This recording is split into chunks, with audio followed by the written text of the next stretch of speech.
Anytime WayForward Technologies announces any game, I get a bit hyped. Well, maybe not any game. But I'd be lying if I said I didn't hold the studio in pretty high regard, much in the same way one would think of developers like Platinum Games or even Nintendo EAD. So even a licensed movie tie-in game from the creators of everyone's favorite booty shaking half genie will pique my interest, even if that movie is The Mummy. This isn't just any half-cocked excuse of a licensed game though, because WayForward has taken a formula they've already tread and tried to inject an inspired tweak. Unfortunately, there are quite a few noticeable flaws that hold this game back from really being anything special.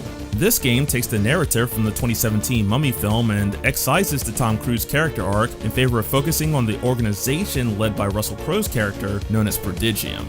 An undead princess known as Amunet is on the loose and is using her power to ravage London with countless monsters, and a Prodigium strike team has been assigned to contain the situation. If you want a deep story, you're in the wrong place, but that's actually okay, since these kinds of games aren't really known for their riveting narratives or anything. Still, Henry is there to push you in the right direction with flavor text, and the titular mummy herself talks trash to you as she grows in power throughout the roughly 5-hour campaign. Just know that if you happen to die during a boss fight, you'll be seeing her more than once, and these cutscenes can't be skipped. With that out of the way, let's talk about the presentation, which is freaking outstanding. The sprite work and animation are on par with other games this developer have made using pixel art, taking you to detailed renditions of caves, subways, sand-swept London streets, and even a giant clock tower.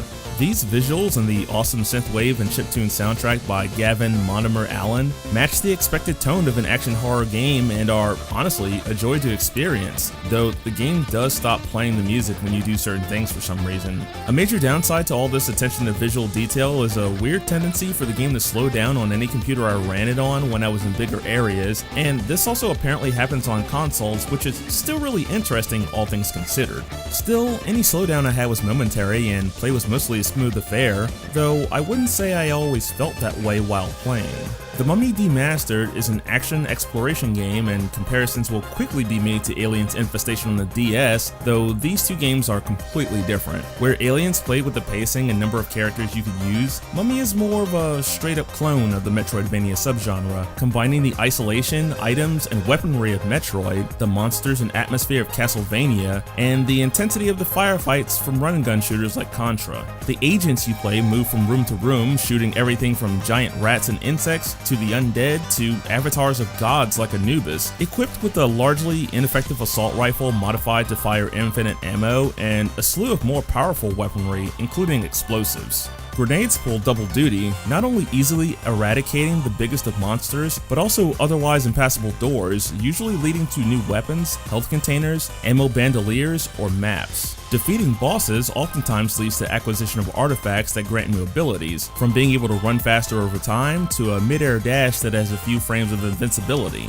Most of the agent techniques are pretty mundane analogs to those Samus gets though, and you won't be able to say jump and spin through enemies, because, you know, grounded in reality and all that. You are not encouraged to explore the areas you travel since, like in Metroid Fusion, you're always pointed towards your destination, but it's really good to be OCD here and use the various helicopter drop points to visit old locales. Why? How's about because you're gonna die more often if you don't collect as many items as you can and take the missions as slowly as possible, because not only is the enemy placement such that you'll have to really work to take your shots, but you'll also be overwhelmed by their volume.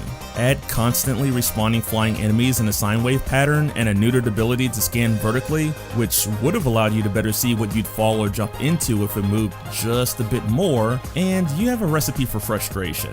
A lot of monsters have a great deal of health and a propensity to spawn right under you, pretty much requiring you use the secondary gun, which I guess is fine since everything drops or gives tons of ammo, but health is a different story. Drops are too inconsistent or minuscule compared to the massive damage you take from any enemy, and if you're terrible like me and die, yeah, recall that I said agents in the plural. Death means zombification and replacement by another dude with the same uniform who starts at the last save point. You have to recover your gear from the last guy, and depending on where you bite it, that can get difficult. Taking down undead agents is actually not that hard when they're alone, but if you get flanked by other enemies, you could get killed more than once trying to get your stuff back.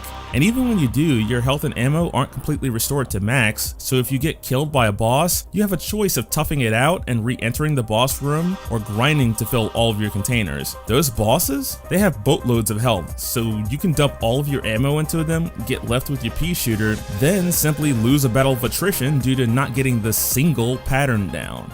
Really. The Mummy Demastered is a decent but not great alternative universe retelling of a likewise decent but not great action flick. You can tell a bit of time and effort went into making something that wouldn't be just another crappy licensed title, just maybe not enough time. It looks and sounds fantastic, and the various influences from other games have clearly been fiddled with to make this one feel unique, but certain mechanics don't work well in every situation, and others feel like they were designed to irritate players instead of make them feel challenged. Still, the Metroidvania fan of me is itching to get back in there and fill out the entire map, find every relic, and kill every boss without dying, all in the shortest amount of time, so it's definitely a buy for anyone like me at $20. Anyone else should wait for a sale though. At least it ain't this game. That's one that deserves to stay buried.